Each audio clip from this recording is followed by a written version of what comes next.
Cette émission est une production de la télévision régionale des Moulins.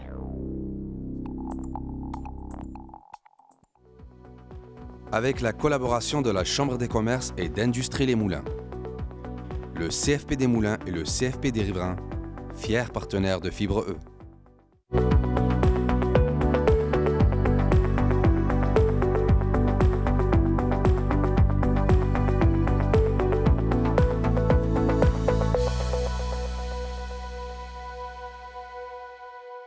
Bienvenue à Fibre Extra, où l'on invite des spécialistes afin de fournir des informations, dis-je, précieuses pour les futurs entrepreneurs et ceux déjà en affaires. Lorsqu'on est un entrepreneur et qu'on souhaite engager un nouvel employé, sur quoi faut-il porter notre attention? Est-ce qu'il y a des pièges qu'on peut éviter? Et quand est-ce que c'est essentiel d'avoir l'aide de professionnels en ressources humaines? Pour en discuter avec nous et en apprendre davantage sur le sujet, nous recevons Marie-Ève Lévesque, qui est consultante en ressources humaines de la firme RH Kangourou. Marie-Ève, bienvenue à Fibre Extra. C'est un volet nouveau en cette deuxième saison d'inviter des spécialistes pour venir nous aiguiller un peu puis aider les futurs entrepreneurs ou même des entrepreneurs qui sont à l'écoute actuellement à dire comment on démystifie tout ça. Et le volet des ressources humaines a largement changé depuis la pandémie, à moins que je me trompe. Non, Pierre, tu te trompes pas. Ça a vraiment effectivement beaucoup changé. La diminution, c'est-à-dire de candidats de qualité, ou du moins on a l'impression que les candidats de qualité ou les candidats qui répondent le mieux à nos aspirations de ce qu'on cherche, on dirait qu'on ne les trouve plus. On dirait qu'il n'y en a plus. On dirait qu'il n'y a plus de jeunes sur le marché pour venir épauler nos restaurateurs de ressources de restauration rapide. Les gens ferment des salles à dîner, puis tout ça. On a vu des choses là, qu'on n'avait pas vues depuis de longues années. Là. En fait, je ne me souviens pas d'avoir déjà vu ça, là, tu sais. Qu'une restauration rapide, tu arrives à la porte, la porte est barrée parce qu'il n'y a pas personne qui y travaille. C'est pas évident. Est-ce que c'est un phénomène qu'on voit partout dans les divers domaines, pas seulement dans la restauration rapide, mais partout, même dans les spécialisations? Oui, effectivement, c'est un phénomène qui est assez généralisé. Par contre, dans les mois tout récents, malheureusement, avec le contexte économique, il y a beaucoup d'entreprises qui ont fermé et donc on se retrouve avec plus de candidats sur le marché. Très récemment, là, des postes qu'on a dû à pourvoir, là, il y avait vraiment beaucoup de candidats sur le marché. Là, donc, c'est vraiment intéressant. Ça vient un peu changer la dynamique là, pour les entreprises. Fait que là, la dynamique change. Il y a des entreprises qui étaient un peu plus en péril, qui avaient la tête à peine sortie de l'eau. Arrive cette pandémie, difficile à passer à travers. Ce que tu me dis, c'est qu'il y a une épuration au niveau du marché dans le monde des entreprises. Et là, il y a des entreprises qui ferment, mais qui laissent place à des gens compétents qui étaient pour ces entreprises-là, qui sont maintenant disponibles pour, entre autres, vos clients, vous autres, là, de votre côté, et des gens qui cherchent. Là. On ne sait pas combien de temps ça va durer. C'est vraiment relatif au contexte économique, mais bref, pour le moment, s'il y en a qui hésitaient là, à lancer les recherches en se disant peut-être ça va être long, peut-être ça va être compliqué, bien, c'est un excellent moment. OK. Je le disais en entrée de jeu, c'est quoi les pièges qu'on doit éviter comme entrepreneur quand on cherche là? Au niveau de l'embauche, bien, en fait, c'est de définir son poste, d'être sûr de ce qu'on recherche en termes de critères, en termes de personnalité, parce que c'est important. Si on n'a pas fait ce travail-là en amont, ça va être plus difficile au niveau de bien évaluer les critères en entrevue. Ensuite, il y a la fameuse entrevue que je recommande fortement aux gens là, d'être accompagnés, de ne pas le faire seul pour justement éviter certains pièges qu'on appelle des biais. Donc, c'est des biais qui sont inconscients. Il peut y avoir des biais de similarité. Donc, on voit quelqu'un qui a des traits de personnalité qui sont similaires aux nôtres. Donc, on s'identifie à la personne, on va être plus porté à embaucher cette personne-là. Ah oui? Oui. Okay. Et sinon, il y a d'autres aspects comme l'effet de halo. Donc, il y a un critère qui va ressortir, qu'il soit positif ou négatif, ça vient teinter tout le reste de l'entrevue. Donc, il y a beaucoup de biais comme ça qu'il faut faire attention. Donc, quand on est plusieurs autour de la table, sans être trop pour ne pas intimider la personne non plus, bien, on s'assure là, de couvrir ces pièges-là. Il y a aussi les fameux tests psychométriques qu'on peut ajouter, principalement pour les postes cadres. Donc, personnellement, je les utilise pour les postes cadres. Donc, on peut faire ces tests-là. C'est important de dire que ça ne remplace pas le processus d'entrevue. C'est vraiment un outil complémentaire pour avoir plus d'éléments. Et aussi, la validation des références est très important ici, je mentionne. On doit faire signer une autorisation aux candidats pour valider les références au préalable. C'est obligatoire. Donc, suite à tous ces aspects-là, là, on est plus en mesure de prendre une bonne décision, de sélectionner la bonne personne aussi. Et voilà. Marie-Ève, je t'écoute. je suis entrepreneur, je gère la chambre de commerce ici dans la région. J'ai eu à embaucher des gens encore récemment parce que la chambre est en progression. On ajoute du personnel. Mais quand je t'écoute, là, difficile de vouloir prendre son temps. C'est-à-dire, tu sais, au départ, là, tu avais une entrevue. Tu dis, bon, OK, on a appris à se familiariser un peu. Après ça, tu fais une sélection pour une deuxième entrevue. Puis après ça, bien là, tu as des tests psychométriques. Puis après ça, tu rappelles la personne. Et là, les semaines passent, le temps passe. Mais là, oublie ça, là. C'est plus ça, là. C'était plus ça il y a 2 ans, là. Je veux dire, si tu réagissais pas maintenant, tu perdais le candidat ou la candidate qui allait travailler ailleurs, là.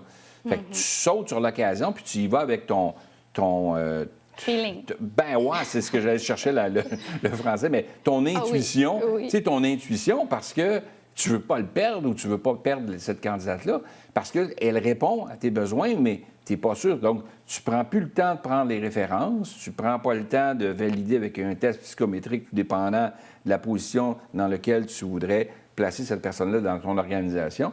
Il y a des risques d'erreur encore plus grands là, à ce moment-là, non? Oui, effectivement, il faut à la fois prendre son temps, mais pas trop prendre son temps pour ne pas perdre la personne, pour ne pas perdre le momentum, le moment opportun pour la personne.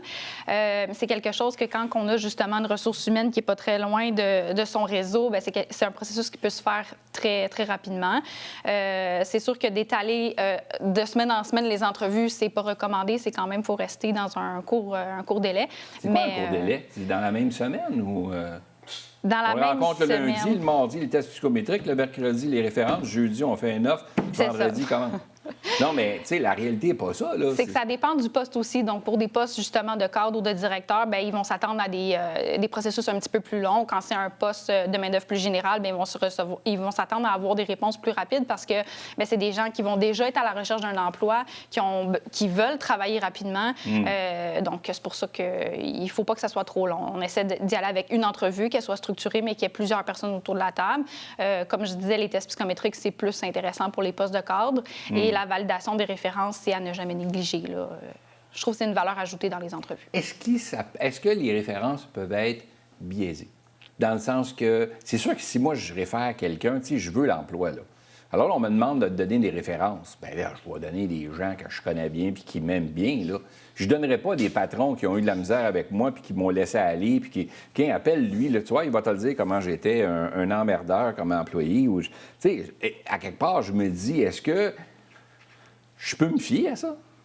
Bien, en fait, la personne, quand elle remplit le formulaire, quand elle autorise, elle remplit aussi ses emplois. Donc, déjà, si on voit que c'est des emplois qui ont été sélectionnés comparativement au CV, ça donne un indicateur. Et puis, il y a aussi qu'on appelle le département des ressources humaines. Donc, à ce moment-là, on a plus un portrait global de la personne. Donc, les références, il y a moyen de bien les valider, là, effectivement. Okay, tu parlais tantôt d'une attestation signée, quelque chose, un document qui dit qu'on peut prendre. Ça existe? Qu'est-ce qu'on met dans ce document-là? Tu sais, ça a-tu 5 pages, puis c'est une entente notariée, puis là, il s'engage. C'est-tu quelque chose de simple? Oui, c'est très simple. Ça fait une page et puis ça atteste là, que la personne est consentante à ce qu'on valide ses références, ses emplois antérieurs. Des fois, ça peut aussi même aller en termes d'éducation, les diplômes, les certificats. Et ça aide, j'imagine, quand on veut des références, on peut faire parvenir ce document-là à la personne qu'on appelle, dire, regarde, j'ai eu son autorisation pour te parler, pour que la personne se sente libre aussi de parler de son ex-employé. En fait, il y en a qui le demandent. Avez-vous le formulaire signé? Donc ça, c'est important de le dire parce que des fois, justement, en tant que jeune entrepreneur, notre boîte grandit, on veut embaucher, mais il faut s'assurer de respecter aussi les normes. Donc oui, habituellement, là, les entreprises vont dire, avez-vous le formulaire? Il y a la confidentialité aussi dans tout ça. Là, je veux dire, l'ex-employeur ne peut pas dévoiler toutes sortes de choses non plus. Il faut faire attention à la discrimination, effectivement. Ouais. Donc, OK. c'est des questions précises. La question qui tue, là, on t'a ici, puis là, les gens t'écoutent, les gens te voient, puis ils disent, bien, mon Dieu, c'est une Marie-Ève que ça me prend chez nous. Ça simplifierait ma vie. Est-ce que j'engage une Marie-Ève à temps plein ou j'engage à contrat? C'est quand qu'on fait quand on se rend compte qu'on est rendu à une étape où là, on ne peut plus gérer que les ressources humaines. Ça n'a pas de sens. On dirait que les gestionnaires nous disent, puis nous, à la Chambre, évidemment, on a toutes sortes des membres de tout type d'entreprise, là, de 2 à 200 employés, là. Et les gestionnaires nous disent souvent, écoute, moi, ma job, c'est de gérer une garderie, puis je gère... c'est souvent des terminologies qu'on entend, puis ils veulent plus juste faire ça, là. Ils s'éloignent vraiment de leur passion, puis de gérer leur entreprise en soi. C'est quand qu'on fait la transition, puis quand on sait qu'on a besoin d'un conseiller? C'est vraiment une question intéressante parce qu'en fait, il y a plusieurs lois, il y a plusieurs procédures qui sont obligatoires là, en termes de ressources humaines. Donc, je donne par exemple l'équité salariale à partir de 10 employés et plus, les comités santé et sécurité à partir de 20 employés et plus, sans compter toutes les politiques obligatoires pour tout type d'entreprise.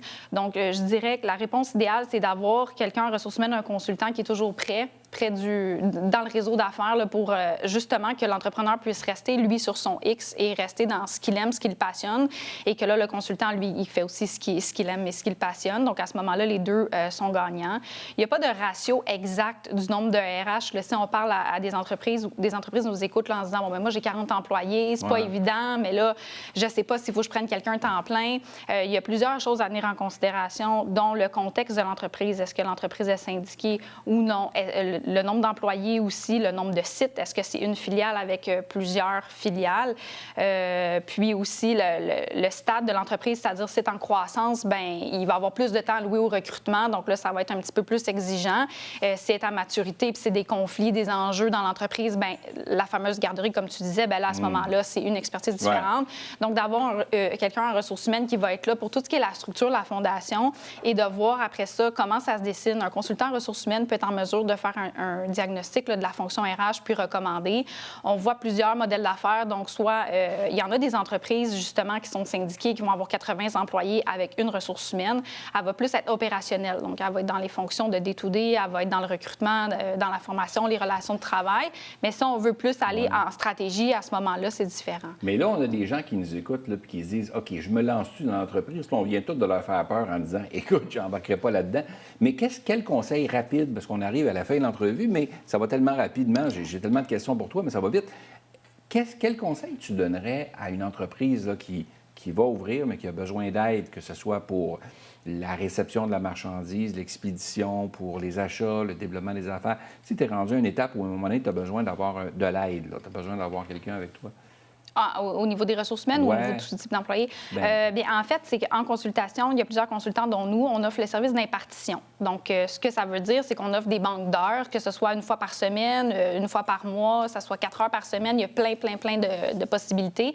Puis là, bien, on va effectuer soit un rôle conseil ou on va effectuer les fonctions. Donc, ça permet vraiment de dégager là, le gestionnaire de tout ce qui est au niveau des ressources humaines. Nous, c'est notre expertise. Donc, on est beaucoup plus efficace parce que c'est des choses qu'on s'y connaît. Puis, on s'assure d'être en règle aussi. Donc, il y a l'impartition qui s'offre. Là, c'est une possibilité que je pourrais dire jusqu'à avoir un temps plein. De se dire, OK, là, on est rendu à avoir un temps plein, puis là, on pourrait embaucher quelqu'un à l'interne. L'impartition, c'est une excellente possibilité là, pour les entrepreneurs. Ce qui fait que ce que tu nous dis, puis en résumé, ce que j'entends, c'est en entreprise, tu as besoin d'être bien outillé, non seulement au niveau de tes finances, puis au niveau du banquier avec qui tu fais affaire, puis des gens qui te secondent là-dessus, au niveau légal avec un avocat ou un notaire, mais aussi les ressources humaines est important, puis d'avoir un bon conseiller, une bonne conseillère à bord pour être capable justement de bien t'encadrer là, dans ces décisions-là que tu as à prendre, parce que c'est tout un domaine. Là. Oui. Ça prend de la spécialisation. Marie-Ève, merci beaucoup d'avoir été à Fibre Extra. Merci de m'avoir invité. Écoute, merci d'avoir accepté l'invitation. Ça fait plaisir. Merci à toi.